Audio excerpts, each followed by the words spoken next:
Gritty issues regarding boat crews. And welcome to the Sailing My Magic channel. My name is Duke and I am solo sailing Magic, my 2015 Lagoon Catamaran, around the world.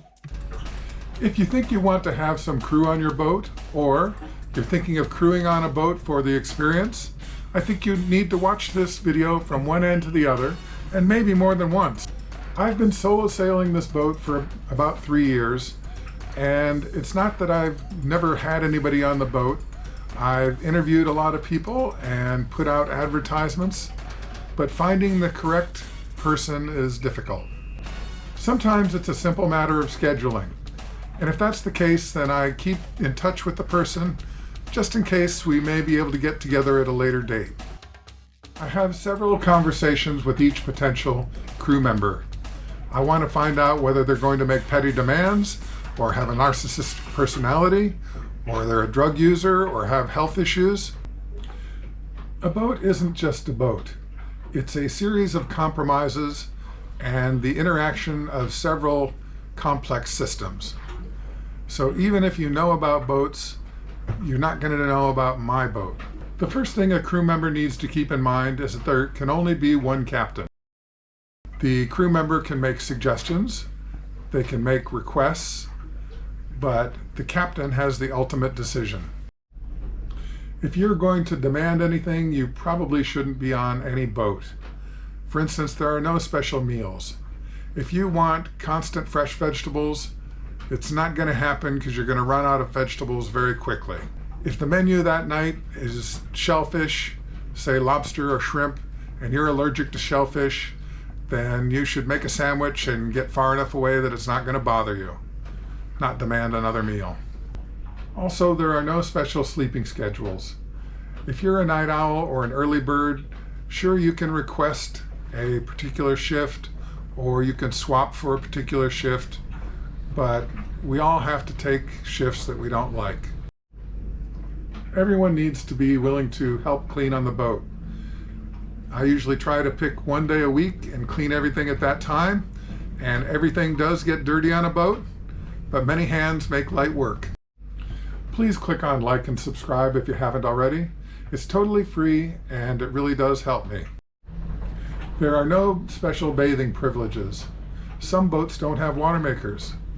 Even if you have a water maker, there are times when it's overcast and stormy enough that you just can't run them. And depending on the status of the boat at the time, there may not be enough water. If you take a 10-minute shower, there's not going to be any water left in the tanks to drink or cook or clean with. So you have to obey whatever the directions are regarding showers at that time.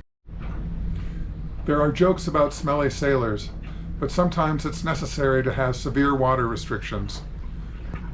That way you make sure you have water to drink. The military says that stress is not additive, it's multiplicative. Unless you know a lot about that particular boat and the particular conditions you're sailing in, your input is just going to cause more stress, not less. Issues also arise among a certain group of people that can't have somebody else telling them what to do. These are either people that are narcissists or they're used to running things by themselves. The reality is the captain has to make the decisions. A sailboat is almost always in the wind, and sometimes it's necessary for the captain to raise his voice in order for his directions to be heard over the wind. But at the same time, sometimes there are crew members that become upset if somebody raises their voice to them. Now, a big boat, they will get headset radios so that they can be heard from one end of the boat to the other. And this is especially true among husband and wife sailing teams.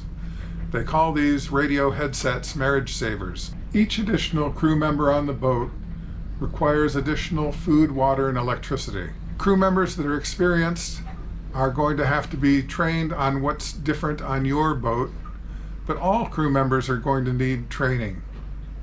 So if the person isn't willing to work and isn't willing to learn what they need to know on the boat, they're just a drain on the resources and shouldn't be on the boat. There are also entitled people that don't think that they need to work on the boat. Think of it this way. You're providing lodging, food, training, water, electricity, and if they don't really want to do the work, they shouldn't be there. That's a lot for them to do nothing. Of course, if they want me to do all the work, $5,000 a week and I'll charter them. Another thing to be aware of is that boats make all sorts of noises. Waves thump and bump into the side. Turtles, fish, and sea mammals bump into things. The wind will howl through the rigging. Water gurgles through the pipes. And even though that's perfectly normal, it can sound like voices or odd noises or like somebody's kicking the boat. If somebody has an overactive imagination or has delusions, they're going to have a lot of problems on a boat. Another issue on a boat is that confinement amplifies everything in a relationship. If you are a little bit irritated with somebody, after a while in this small space, you're going to become very irritated with them. But on the other hand, if you're getting along very well with somebody, they can become your best friend.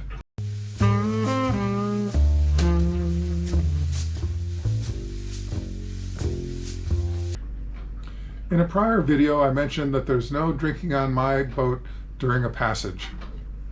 Getting drunk while you're on passage is a good way to get killed. You've got a boom weighing 100 pounds with the sail, swinging back and forth during tacking and jibing. You can have rogue waves. I've had a rogue wave knock me 20 feet to the side. And if you go flying off, sure, we run man overboard drills, but by the time you get the sail down, you get the boat turned around, you're looking for that person, it's very hard to see a bobbing head in that kind of conditions among the waves. And at night, it's pretty much impossible. Not drinking during the passage really shouldn't be a problem because 90% of the time you're at anchor. Only 10% of the time you're actually sailing. Another problem is when somebody in the water starts swimming towards the swim ladder and the sugar scoop while the propeller is turning. If you have a wave pick you up and push you towards the boat, it could cause serious injury when you're struck by the propeller. Even in modern times, theft and piracy still exist, both with crew and outside people.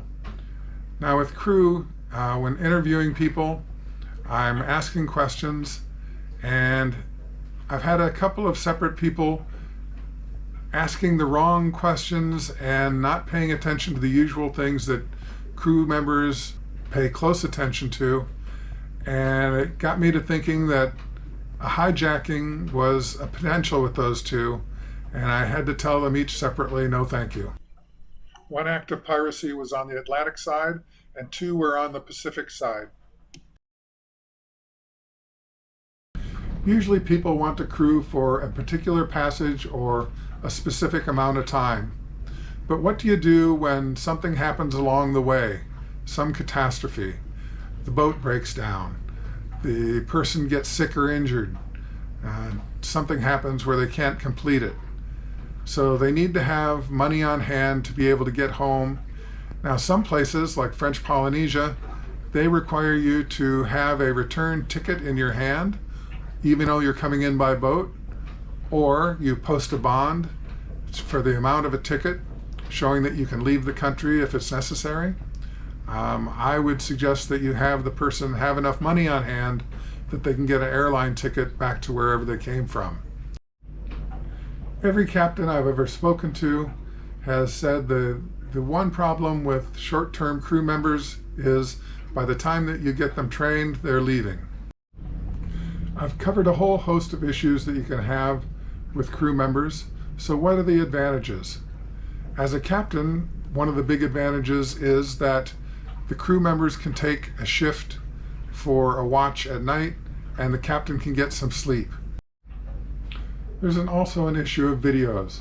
Now I make YouTube videos, but many people make videos to send to their friends and family at home, and that's all great. But as a solo sailor, I can't hold the camera and use both my hands to repair something or go fishing or to hoist the sails up. So it's very helpful to have somebody else there. Cooking can be very dangerous while underway. If a big wave hits everything and a pot of something you're boiling or cooking goes flying, it can be both messy and dangerous. So really, if somebody's cooking, they need me to be right there watching the pots and pans so they can grab something if the boat makes a sudden move.